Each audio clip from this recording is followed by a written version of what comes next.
Good evening, everybody. Hello, hello. Welcome to another episode of Critique Corner with me, Daniel Parker. And me, DB Fastbinder. And in light of current unpleasantries happening around the country, I'm kind of glad that we chose some pretty light fare. Yeah, I am too. Yeah. We got some got a really good comedy. And some a nice little dystopian action action flick, and and I got although usually, so if you're new, returning, welcome back. If you're new, what we do is we critique stuff. We usually watch something that's older or classic, and then something newer and more contemporary. Although the two movies that we watch together are older, but I do have a new movie to review, so we got that. New movie. New movie. Yeah. But yeah, so to get us started off for tonight, we have Shots. Hot Shots. Possibly Charlie Sheen's second finest hour behind the sequel. Yes. So Hot Shots is it's a one of these goofy parody movies in the vein of Naked Gun, Airplane. We actually looked it up. The director of the movie was one of the writers on Airplane and Naked Gun. So yes, it fits. It was, Jim Abrahams. So he wasn't one of the Zookers, but he was Zooker adjacent.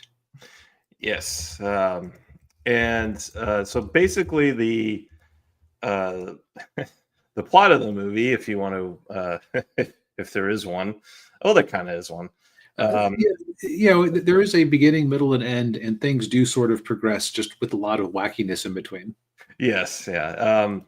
So this movie is mainly a parody of Top Gun, although they do parody a few other movies in there. For those of you who probably don't know that, there's the scene with Charlie Sheen and the love interest at the refrigerator when he's doing the food. That is actually from 9.5 Weeks.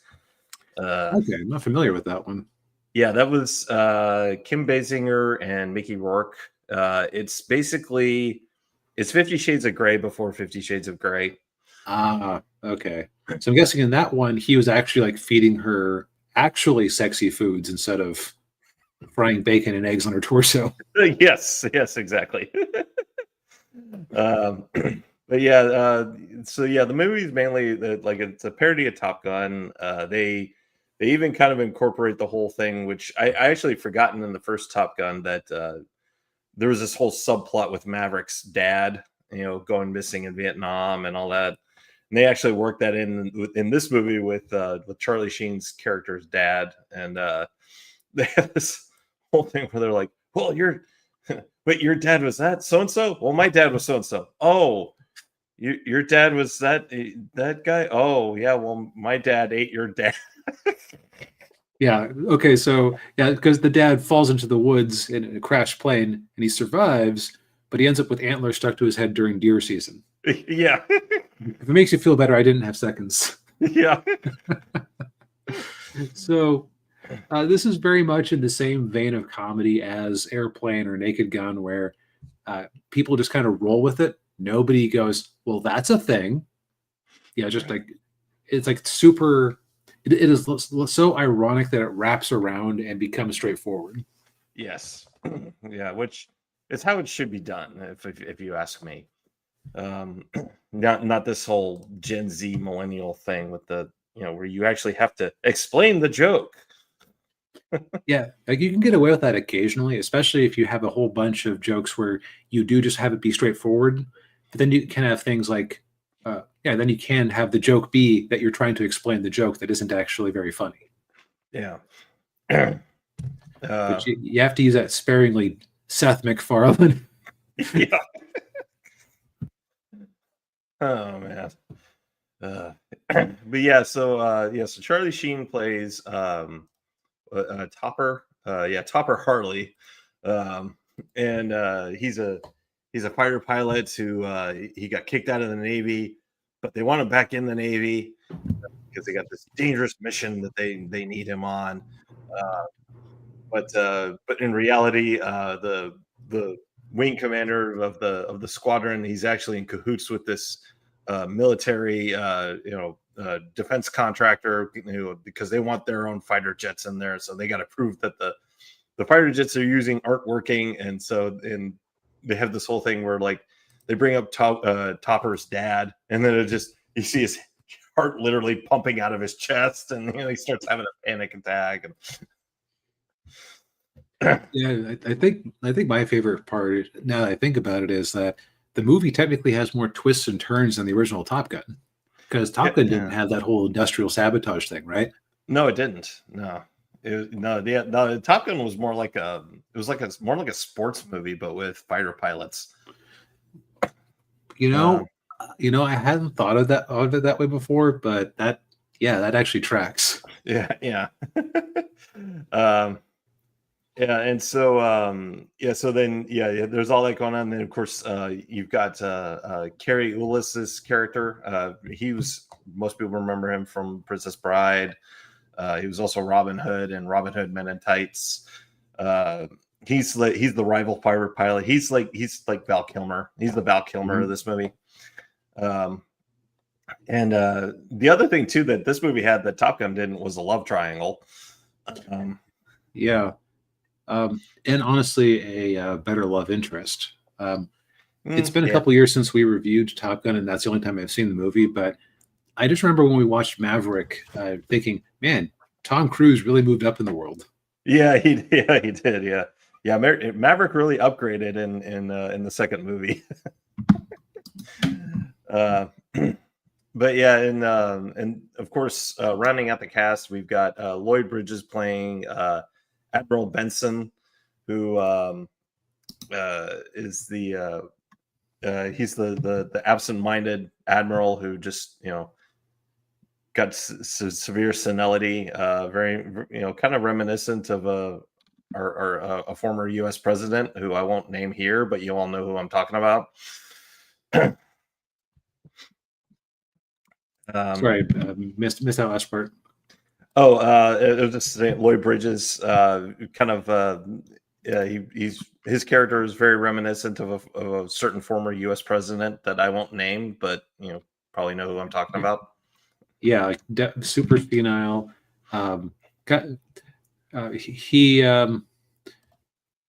Actually, his character there isn't quite another character like him in the larger Zuckerverse, now that I think about it, because most of the other characters at least has some of their marbles about them.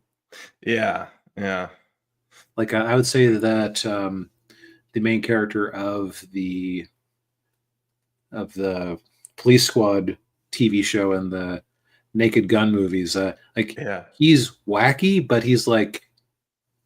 he's in tune with his world. Yeah. But this guy isn't. It's great. It's like, oh, I need to go to the bathroom. Copper rectum, lost it in Guadalcanal. Yeah. Yeah, he keeps talking about all these things he lost in the war. Yeah. Like one point he puts a handkerchief through his ears and is just able to squeegee it back and forth. Bullet went straight through in the Battle of the Bulge. Yeah. Boy, he was all over the place in World War II. He's Guadalcanal, Battle of the Bulge. I'm thinking he might have been a bit of a unreliable narrator. Maybe a little, yeah. And also too, we also had John Cryer's character, Jim Washout, who has fish eyes, fish vision, walleyes, yeah. So he looks like he's looking through a fishbowl. And I wonder if this was the first time they worked, like he and Charlie Sheen worked together, because they went on to have many seasons of 2.5 Men together. Yeah, probably, yeah. And then several seasons without Charlie Sheen after he had his tiger blood incident. Yes, yeah, and he's winning. Yeah, Yeah, he kind of introduced that whole phrase to the internet, didn't it? I feel like he changed pop culture in that moment. yeah, he did. Yeah, At least introduced a lot of new like ways of expressing things. yeah. But yeah, and but yeah, so the movies, yeah, it's basically just like it's Top Gun parody with all the usual gags that you would expect in a movie like this, and of course, yeah, the goose character it went by Dead Meat, and they pull out every cliche right before he dies, Yeah. like Oh, I have this. Yeah, I have the information that about the all about the Kennedy assassination. Should you leave it with me, honey? No, it'll be safe right here in my pocket. yeah, yeah. Like, yeah, they just got their house, and and Yeah, then they get he'll sign the insurance once he lands. right, yeah, the life insurance, yeah. Oh, yeah, But let's hear. I hadn't seen this movie for a while. I will say I enjoyed it many years ago before I had actually seen Top Gun because yeah, just because Top Gun is so sports movie trope heavy. If you've seen movies, you can like understand the humor. mhm. But actually seeing the movie, like a lot of things made more sense. Yeah, references made more sense. Yeah, like the whole romance with him and the psychiatrist, and Yep. uh, Well, and just the appearance of the wife character of Dead Meat. yeah, yeah, she does kind of, yeah, she did kind of look like Meg Ryan in Yeah. Top Gun. Yeah, I think if I had one complaint, a couple of the gags went on for a bit too long, and I feel like they like Airplane is a tighter movie. yeah, yeah, yeah. I would agree with that. Yeah. Um, I'm trying to think, like, and it does kind of fall. The ending kind of did fall into the same uh, trap that a lot of comedies like this do, where it just gets really silly and over to the top at the end, and it's just to the point where it's like, okay, kids, just keep it going, get to the end. Yep. Kill some darlings, please. Yeah, yeah. But But yeah, I would say like if Airplane is like the A quality brand of this variety of movie, this is at least a B, yeah, maybe a B minus if you're feeling ungenerous. yeah, yeah. Of course, Yeah. you have like the scary movies kind of lowering the grade curve for everyone else, so it is easier to be Yeah, in the top 50%. yeah, yeah. Or that one, the one with Leslie Nielsen where they were spoofing The Fugitive.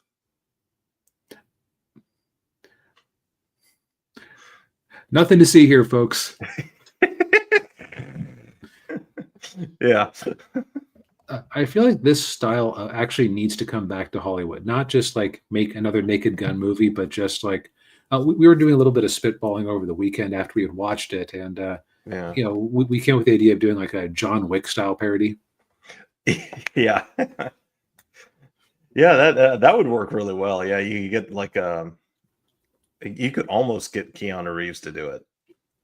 Almost. Yeah, he might be game for it. Yeah, Although maybe he would do that once the series was actually over. yeah. Let's see here. Who would you actually pick to do that if it wasn't Reeves himself? Yeah, it would have to be somebody like really. They'd have to play it straight. Right, Yeah, right. So it wouldn't be somebody kind of comedic. Maybe Jason Statham, but he's already kind of in those movies for real. So yeah, yeah, because he does have the ability to be kind of deadpan and or like very even and silly movies. yeah, yeah. Yeah, maybe, or maybe the guy who plays Jack Reacher, Hmm. Alan Ritson. Um, but yeah, no, that would be really good. Those would be really good. Or the uh, what was it? Well, you could probably do well, yeah, you wouldn't want to do a superhero movie because that's been done. There already was one called Superhero Movie featuring Leslie Nielsen. Oh, that's right. Yeah, and and Drake Bell from Yeah, Drake and Josh. the problem I think with making a superhero parody movie at this point is that Marvel leaned so into a particular style of comedy for so long that they kind of already made the parody movie. Yeah, they became a parody of themselves. Yeah. And it sounds like they're trying to pull back on that, but I sidebar, I have no idea how well the next Avengers movie is going to do, considering there's no anticipation for it. Like Yeah. they gotta be hoping that the normies just show up again because they missed the Avengers. Yeah, probably. Yeah. Oh, hey, Arcos, good to see you. Hey man. He's got a couple of suggestions. John Bernthal, yeah, that would be good, or Robert Pattinson. Yeah. Oh, Robert Pattinson in as the Keanu Reeves character in a John Wick style parody would be amazing. Yeah, that would actually be really good. Yeah. I could see him. Yeah, I could see him really doing like deadpan deliveries. Yeah. Just smoldering. Yeah. or and even have somebody be like, "Hey, you look like that guy in the vampire movies." Like, that wasn't me. Or you date one goth chick in college and it all just goes downhill from there. Yeah. Yeah. But yeah, this movie is on Netflix currently. Yes, I forget how much longer it's on there. There have been a few that we've reviewed recently that have I keep seeing. Excuse me. I keep seeing leaving at the end of June, or excuse me, September. Time has moved too fast. Yeah. But yeah, I think at the very least you have until the end of the month. Yeah. But Daniel, speaking of things that were of dodgy quality. Yes. Your friendly neighborhood Disney Plus correspondent here. The criminally underpaid Disney correspondent at that. Yeah. Yes. I watched the live action Lilo and Stitch movie. This was actually the first live action remake of one of Disney's movies that I've seen. Really? Did you manage to avoid the rest? Yeah, I avoided the rest. Yeah. I just didn't. I'd seen the animated versions. I really didn't feel like watching the live action ones, like especially like Beauty and the Beast, which was like 2.5 hours. Like, I'm not sitting through that. I didn't want to sit through 2.5 hours of looking at Emma Watson. Just didn't. Just like on a philosophical perspective, you're kind of damned if you do and you're damned if you don't, right? Because if you make the movie faithfully, everyone will just go, then can't I just watch the cartoon? Yeah. But if you change a bunch of stuff, everybody's going to go, you changed a bunch of stuff. It's not the cartoon anymore. Yeah. And this movie falls into the latter category. The basic story is still the same. I mean, you've got Stitch, who was actually Project 626, created by a mad scientist named Jumba with the Galactic Federation, and then he escapes and then gets on a ship and then crash lands on one of the Hawaiian Islands. Basically, like the first, whatever it is, like that first part of Lilo and the animated movie where like Stitch is, he's basically put on trial, and then then he gets imprisoned, and then he escapes, and then the councilwoman decides, tells Jumba to go to Earth to get him, and sends what was his name, Beakley. It was oh, come on, IMDb, where is he? But yeah, that in this movie, that's only like the first 5 minutes, and I think in the animated movie it was like 10 minutes or something. And then they would cut back to Earth on Hawaii with Lilo swimming, and she leaves the sandwich for the fish. So basically it's kind of stays the same up until actually the way Stitch crashed, they changed. I heard about that, like where they were originally kind of clever about it and were like, let the kids realize, oh, he's going to crash in the ocean. Oh Yeah. no, the Hawaiian Islands. Yeah, yeah. They well, one of the things they did was like, oh, he was going to crash on Earth, and they're like, oh, what's the blue stuff? Oh, it's water. The planet's mostly water, and like, oh, well, his molecular density, he'll sink to the bottom. Will cause him to sink, and the animated movie, they didn't have to explain like why his density was such a big deal. In this movie, they did, and it's like, okay. Why'd you feel the need to do that? You're treating your audience like they're idiots. Yeah, but what happens is, but like during the escape, there was like this whole big battle and chase in the animated one, and then the ship that Stitch is in gets damaged, and that's how he crashes. In this, it doesn't get damaged. He's just like kind of chilling out, and he keeps getting the check engine warning. And then that's when the ship breaks and then it crashes. And then when he crashes on Hawaii in the movie, it was when he gets hit by the truck. In this, he crashes a wedding and then gets hit by a truck. And it's like, it sounds like a few unnecessary choices. Yeah, yeah. And I think a lot of that was to pad out the running time. Because the animated movie was like hour and a half-ish, 80 to 90 minutes. And this movie is just under 2 hours. And the other kind of like change that they did that I didn't like. So do you remember when they see when Lilo and Nani, when they see the shooting star? And Lilo's like, telling Nani, get it, go. I need to make a wish, get out of the room. And then she wishes for her best friend, and Nani hears it. Yep. So what did they do the next day? Send me your best angel. Yeah. So what the next day? What do they do? They went to the animal shelter to adopt a dog. Right.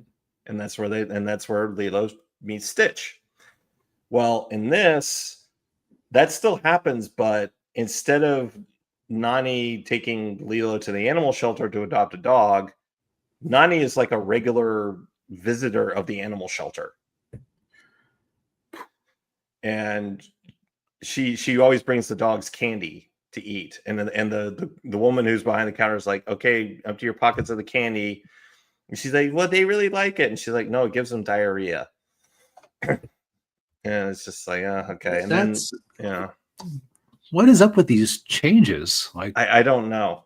And also too, so Cobra Bubbles is just a CIA agent in this. In the animated version, he's a retired CIA agent who's a social worker.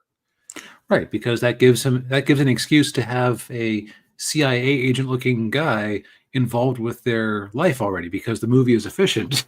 Right, exactly. Yeah, but no, in this they created a completely new social worker character, and I'm convinced the only reason they did that because they wanted to give Tia Carrera a role in the movie. Because for those of you who probably don't remember this, Tia Carrera was the voice of Nani in the animated movie. Okay. Yeah. And the guy who voiced David in the animated movie plays Nani's boss in this movie. And David in this movie, he lives next door to Nani, and I think he's living there with his grandmother. And which I don't remember her. She might have been in this. Okay, so that's another thing too. They combined a lot of stuff with the first animated movie and the second animated movie in this one. Like the ending is more like the second movie than the first movie. And of course the reason they did that was because they got rid of Gantu, the giant shark alien guy. Which that's one of the coolest and most original designs in the whole thing. Yeah. And the only reason I can think that they did that was for budget reasons. Because I was going to ask. Because from what I heard, this started life as a Disney Plus movie that they decided to upgrade. Yeah, I think that's right. Yeah, and the budget on this movie was only, I think, $100 million, which for a movie like this, like that's pretty cheap. And they spent like 500 million on Snow White. Okay, to be fair, the 500 million figure is also including marketing, but your point is made. They Yeah. marketed this a lot, but not 400 million worth. Right. Yeah. But yeah, I mean, it's but yeah, there are a lot of other things that they changed. I won't go into all of them. Well, I will say the ending. I will say it was like after the ship crashes in the water, and then Stitch dies, but then Stitch comes back to life, and then of course they kept the whole thing the same with Stitch staying on Earth, to live out his sentence of exile. But and by the way, I knew about this when the movie. I found out about this when the movie came out, that instead of Lilo living with Nani and Stitch, Nani decides to go off to college, and Lilo and Stitch go and live with David and his grandmother. Ohana means family, unless you're personally inconvenienced. Exactly. Yeah. Yeah. Well, yeah. The whole Ohana thing really wasn't actually kind of downplayed in this movie. Gee, I wonder why. Yeah. Yeah. And another one thing too they changed or they got rid of was the ugly duckling story. Yeah, which I was watching a bit of the Mahler's stream talking about that, and you had Rags, a grown man with a great deal of sarcasm in his soul, choking up as he's describing how beautiful this scene that they cut out was. Yeah. Just how perfect for the movie it was. Yeah, it was. Yeah, and it's just, yeah. Like, of all the scenes to cut out. Yeah, they cut that one. Yeah. Yeah, but yeah.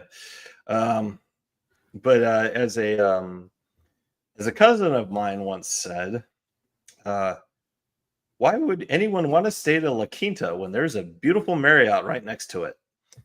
Why would you watch the live action version when you could watch the animated version? It's far superior. Yeah, one of the things I don't like about American culture is the way that we've pigeonholed animation into being some sort of inferior category of art. When you get down to it, it takes a lot of, in my opinion, it's almost more high effort than actually making a live action thing. Yeah. And so I think all these live action movies, okay, there's two cynical reasons to do it.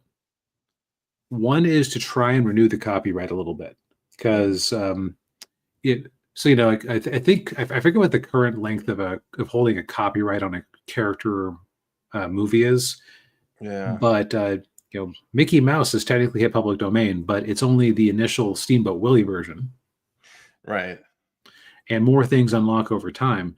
So it's like you want to try to put a stamp on it before you lose it, or periodically during the life of it, to try to create some confusion. So that like let's say they never made another Lilo and Stitch thing again, and in 2050 or whenever, or 2070, somebody just comes out with more Lilo and Stitch stuff. If you don't have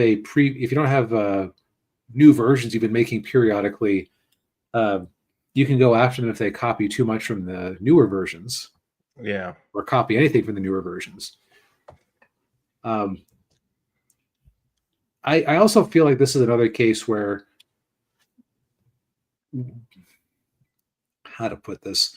I've expressed this before, that I think a lot of writers go to Hollywood to tell their own story, find out that all that's being offered is remakes, and so they feel the need to put their stamp on it without understanding why the thing was the way it was originally.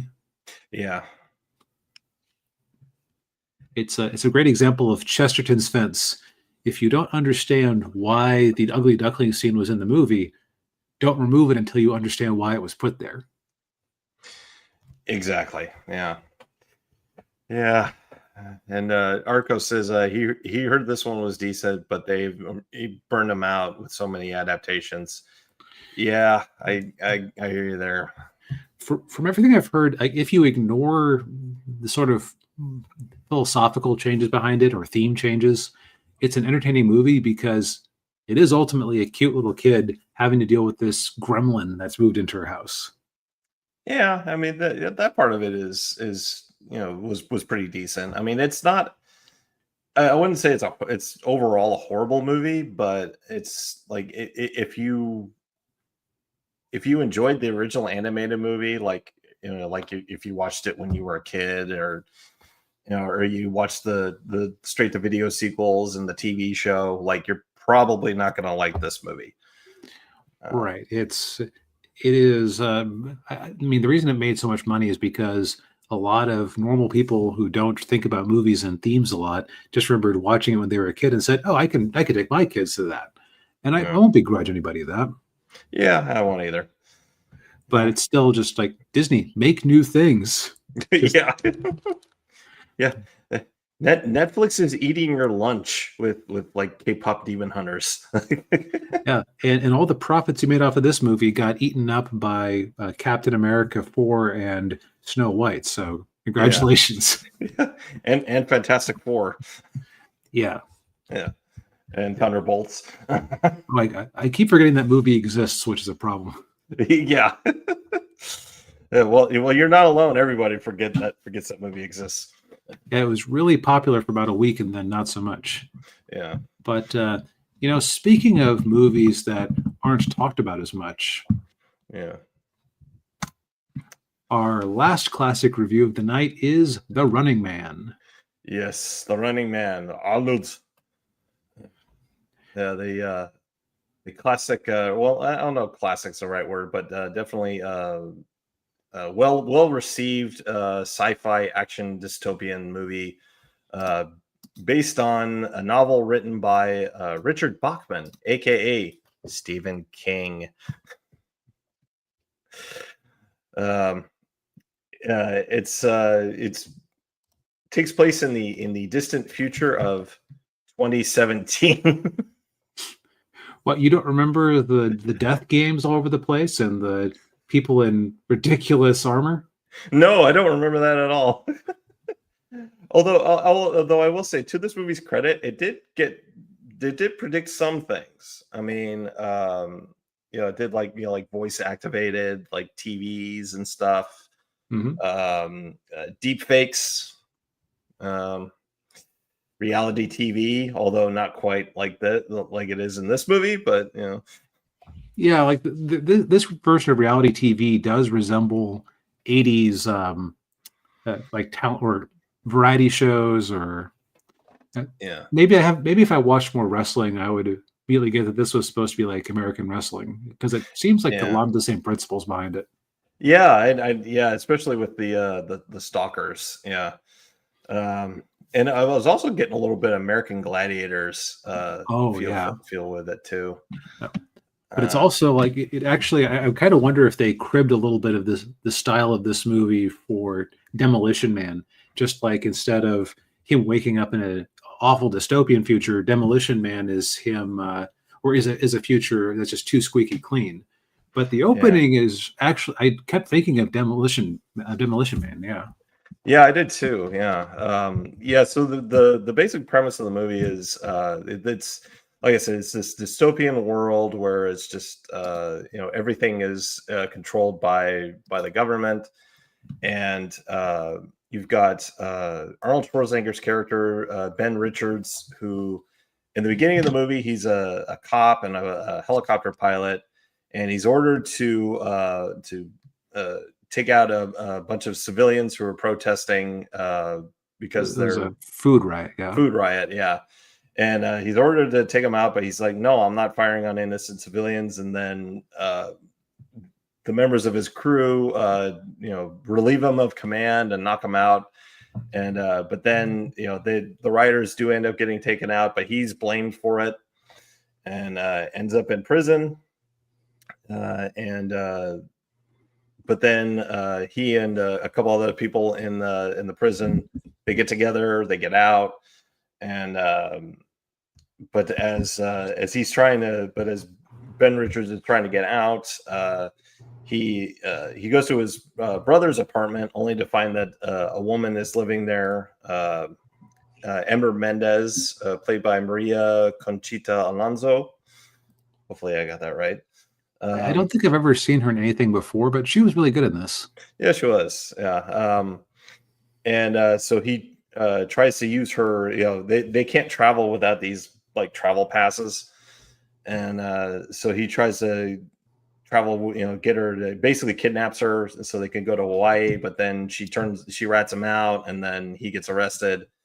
And instead of going back to prison, the host of the Running Man reality death game, who's played by Richard Dawson, who was the host of Family Feud, I believe.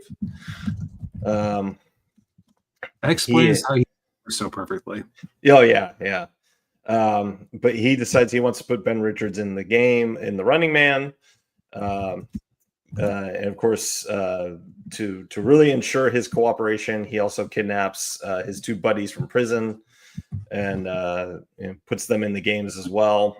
And then we're off from there, where Schwarzenegger has to stay alive, fighting off these different pro wrestling like stalker guys who have all these different weapons and can, they kind of something. It had a kind of a comic book vibe to it, where they're like the way that they dressed and their weapons and everything.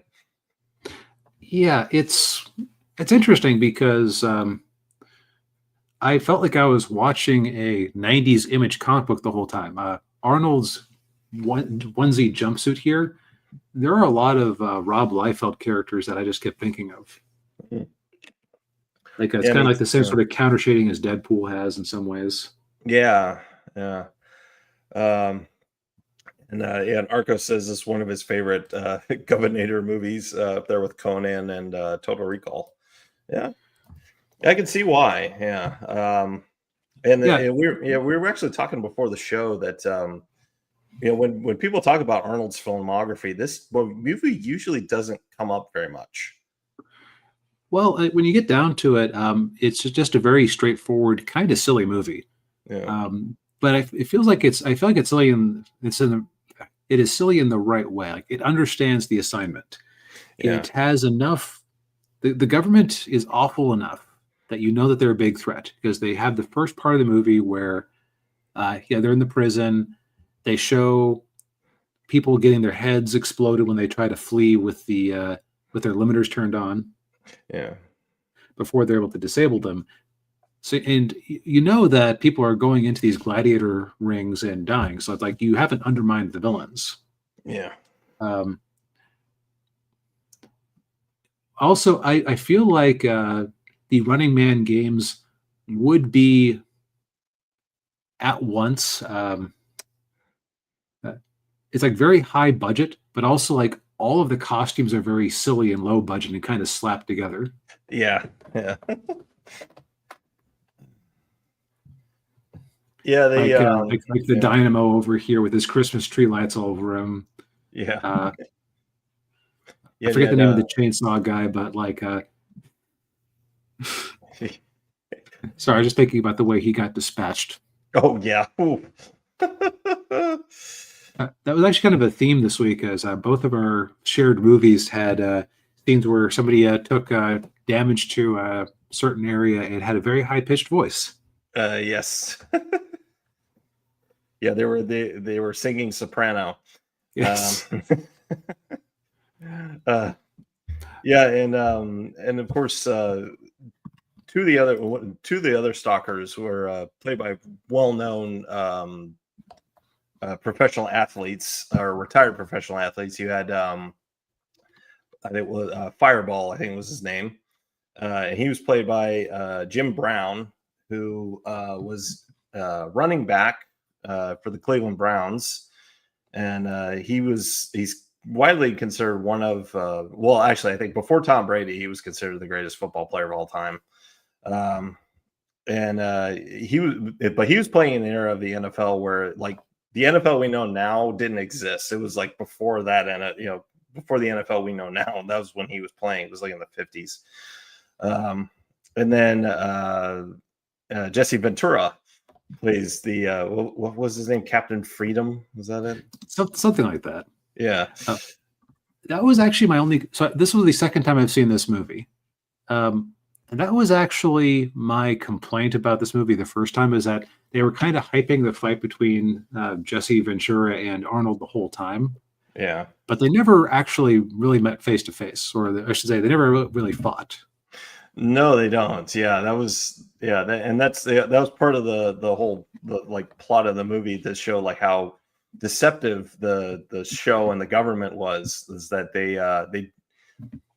they deep faked a stunt double over with Arnold, and then the stunt double is the one who gets killed. And actually, the guy who's the stunt double is actually Arnold's stunt double. His actual stunt double. Yeah. But yeah, that was kind of disappointing. Yeah, that we didn't actually get that fight.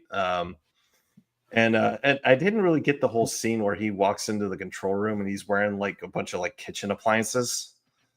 Oh, I think that was supposed to be what the costume and equipment they were giving him. Oh, okay. And he's like, I don't need any of this stuff. Yeah. Okay. I'm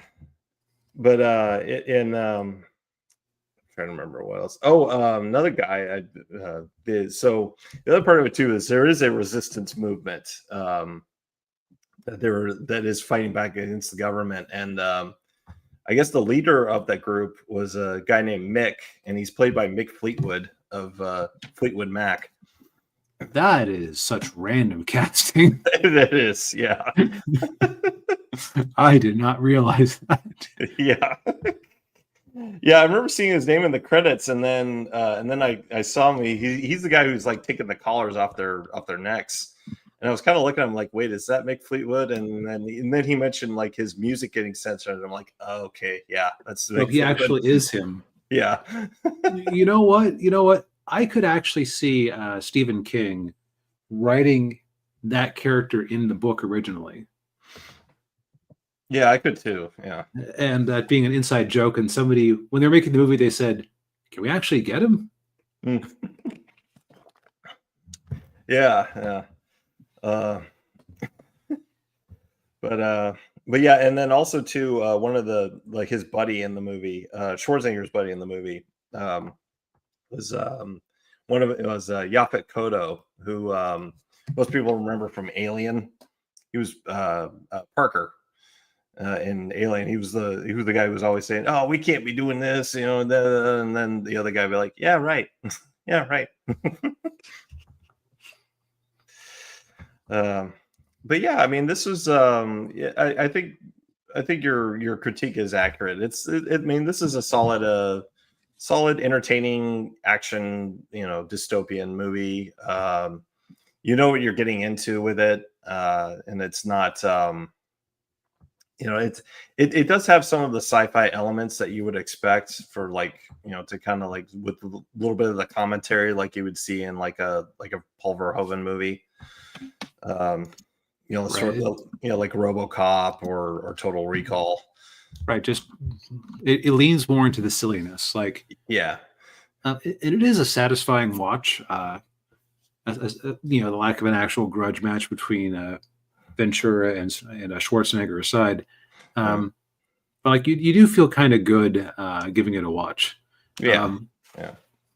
It's just like it doesn't have the gravity or the pop cultural appeal of like Terminator 1 or 2. Yeah. It is. I think you can take Commando slightly more seriously, if only because nobody is dressed in Christmas tree lights in that one. Yeah. But if you liked Commando, this would be a solid recommend to go along with it. Yeah, I'd say so. And actually, funny of you should mention Commando. Same writer. Okay. Yep. No wonder they're two peas in a pod. Yeah. Yeah. Steven D'Souza wrote it. He also wrote 48 Hours. He wrote Die Hard, and he was the writer and director of Street Fighter. Okay, so yeah, all-time great. Yes. Right, at least when it comes to popcorn flicks. Yeah.